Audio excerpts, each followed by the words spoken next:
Good evening and thanks for joining us. I'm Olivia Lemmon. An early blast of winter today, the rain and snow moving out, but temperatures are dropping well below freezing tonight. Let's get a first look at our local forecast for more. Hey there, good evening. I'm meteorologist Pamela Gardner. Well, we had a little bit of snow and now it's the icy roadways that we got to watch out for. And even elevated surfaces will be icy too. Sidewalks, driveways, etc. as our temperatures continue to crash down into the 20s overnight tonight and the snow moves out. But by 9 o'clock, we're down at about 24 degrees and then overnight lows will dip into the teens. And this could be record territory as our ultimate overnight low in Worcester will be 12. 13 degrees in Fitchburg, icy cold, and the wind will be strong from the west-northwest. Gusts up to 30-35 miles an hour, making it feel like the single digits. And then tomorrow afternoon, no improvement. We're stuck in the 20s and low 30s across central Mass, 27 degrees in Worcester, and it will feel more like the teens for all day long tomorrow, even though we'll have some sunshine. But the bitter cold will not stick around forever. I'll show you when we'll see some improvement coming up in your 10-day. New tonight, the verdict is in. David Njuguna found guilty of involuntary manslaughter in the death of State Trooper Thomas Clardy. Trooper Clardy was hit and killed by a car on the Mass Pike back in 2016. Our Chandler Walsh joins us outside the courthouse now with the latest. Chandler. Olivia, dozens of state troopers and police officers lined up outside the courtroom honoring Trooper Thomas Clardy. A judge delivered a verdict in the trial of David Njuguna. The 33-year-old Webster man was found guilty of killing Trooper Clardy. Judge Janet Kenton Walker delivered a split verdict in the trial. She found Njuguna guilty of 4 of his 6 charges, including involuntary manslaughter, misdemeanor motor vehicle homicide, negligent operation of a motor vehicle, and operating an uninsured motor vehicle. Judge Walker finds Njuguna not guilty of 2 charges connected to operating under the influence, including manslaughter OUI and felony motor vehicle homicide with drugs and negligence. She says there wasn't enough evidence to suggest he was under the influence of marijuana at the time of the crash. Prosecutors say in March 2016, Njuguna crossed through 3 lanes of traffic on the Mass Pike in Charlton at 80 miles per hour. They say he crashed into Trooper Clardy's cruiser, killing him while under the influence of marijuana. Njuguna's defense says he lost control of his vehicle due to a seizure. Clardy was a state trooper for 11 years and left a wife and 7 children. Please keep in mind that I must decide this case only on the evidence and the law. While it may be cold and uncaring, our system of justice demands that I make the decision without emotion or sympathy for one side or the other. Did he get a fair trial? I don't know. I wasn't in a position to make a comment on that. I'm sure he did. He was in front of a very fair jurist. Judge Walker thanked troopers for their service and says Clardy's death is a reminder of the danger state police face every day. Njuguna's bail was revoked. His sentencing is set for November 21st. In Worcester, Chandler Walsh, Worcester News Tonight.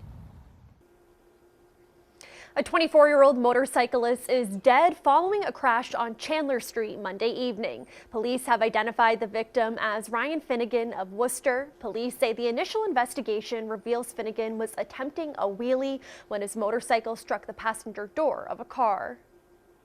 He was driving south on Chandler Street. Right around 216 Chandler, he popped a wheelie. The front wheels were up in the air, and he struck the rear of a car that was waiting in traffic there. Obviously, when you're on a motorcycle and your front wheel's up in the air, if you crash it at high speed, it's bad for you. Finnegan was transported to a local hospital for treatment where he later died from his injuries. The Worcester Police Department is asking for the public's help in their search for a missing man. Police say 26-year-old Paul Lice was reported missing September 28th. His last known place of residence is in the area of Harlem Street in Worcester, but police say he has ties to the Fall River area. Lice was last seen being dropped off at Santander Bank in Westwood. If anyone has any information, they are asked to contact the Worcester Police Department. The city of Worcester has been using yellow trash bags for years. Some residents say they aren't strong enough and are hoping counselors will make a change soon. Our Valerie Bell joins us now with more. Valerie. Yeah, Olivia, there's a lot on the agenda for this evening's City Council meeting. Like you mentioned, one of those items is concerning those trash bags. Councilor George Russell said it's time to start exploring some other options. A routine item on Worcester City Council's agenda is getting a second look. The city administration is being asked to take a look at the rebid for trash bags. The city had on their bid list, and I noticed it, that they were putting this out for bid. And I noticed that there weren't very many companies competing for it. Because there is a lack in bids, right now residents use these yellow trash bags. People who live in the city say these bags are garbage, literally. Horrible thin trash bags with the blue ink. Now, the biggest problem with these trash bags is they're flimsy and they tear easily. So if you get a rip in your bag like this, you have trash everywhere. But some say the outside of the bag alone causes another problem. Blue ink gets all over your hands and clothes as you're bringing them down to the curb. And those concerns were brought out of the bag in hopes to find a solution. My suggestion to the city administration is to look at the reasons to try and find out why there aren't many companies bidding for this award. Councilor George Russell says by doing this, he hopes the city can get more bids for the trash bags. He says not only will this increase the quality of the bags, but it will also bring down the price. My thought is that more competition, the lower the price, and the lower the price, the better it is for the consumer and the better it is for all of our residents. Alan Greenman has lived in Worcester for 30 years. He said he's used these bags since. He's hoping to see three things change. Thicker bags, no ink, and a relatively manageable cost, especially for our at-risk or lower-income residents. Greenman added that because the trash bags are so thin that they also tend to smell. He hopes that issue gets resolved as well. Reporting in the studio, Valerie Bell, Worcester News Tonight. The Uxbridge Police Department is exploring the idea of hosting a first aid class for pets. The department made a post on Facebook last week asking if anyone would be interested in taking the class. Dozens of people commented on the post expressing their interest. The class would be taught by Four Footed Family, a Northbridge company specializing in pet first aid and CPR. An Uxbridge canine officer first brought up the idea after hearing about Four Footed Family's classes. We know that 9 out of 10 pet owners, their animals will experience a medical emergency at some point in their lives. And our canine officer thought that people would like to be prepared if their animal should suffer some kind of an issue where they need CPR or first aid. Chief Montminy says they don't have a start date for the classes.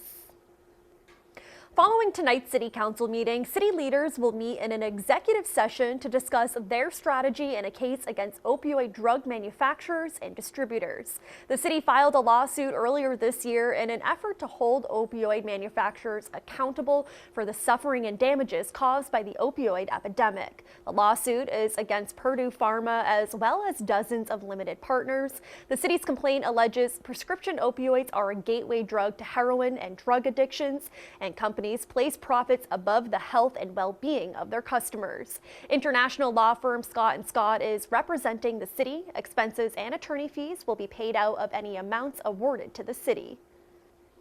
Medical marijuana products are now exempt from the state's 4-month vaping ban. Last week, a Suffolk Superior Court judge ruled marijuana cultivated for medical use must be exempted from the ban starting Tuesday. The judge also said the ban as written undermines the state's medical marijuana law. Governor Baker issued the emergency ban in September in response to lung illnesses attributed to the use of e-cigarette products.